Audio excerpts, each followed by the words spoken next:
Bonsoir, soyez les bienvenus dans votre édition locale du jeudi 23 avril. C'est une exposition exceptionnelle que l'on pourra découvrir dès samedi à Metz Expo. Napoléon, où le parcours depuis sa naissance en Corse jusqu'à sa mort sur l'île de Sainte-Hélène de l'homme qui a changé le visage de la France et de l'Europe. Mais d'abord, je vous propose de découvrir les autres titres du journal. Il a fallu plus de 5 ans pour réunir la collection qui est présentée à cette exposition. Plus de 700 pièces, gravures, objets, tableaux, pour tout savoir sur Napoléon. Jean-Claude, toi tu vas continuer l'éclairage avec Guillaume. 4 jours, Okay. C'est le temps qu'il faudra à l'équipe de Francis Baria pour mettre en scène les centaines d'objets, tableaux et autres documents de l'exposition Napoléon que ce fou d'histoire a patiemment réunis et qu'il présente désormais dans toute l'Europe. Un très grand passionné, heureusement d'ailleurs, il vaut mieux pour présenter un thème pareil, pouvoir le présenter, en parler. On peut dire qu'il connaît l'histoire de chaque objet qui est dans cette exposition-là.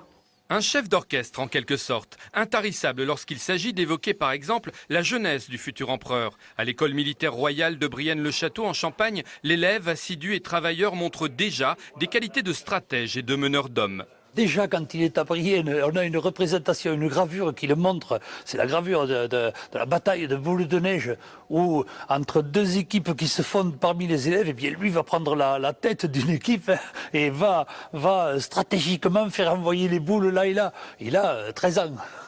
Les femmes que Napoléon a aimées, les réformes qu'il a menées, ses campagnes militaires bien sûr, l'empereur revit littéralement à travers textes, tableaux et objets parfois très intimes. Alors, voici un objet exceptionnel qui a appartenu à Napoléon Bonaparte.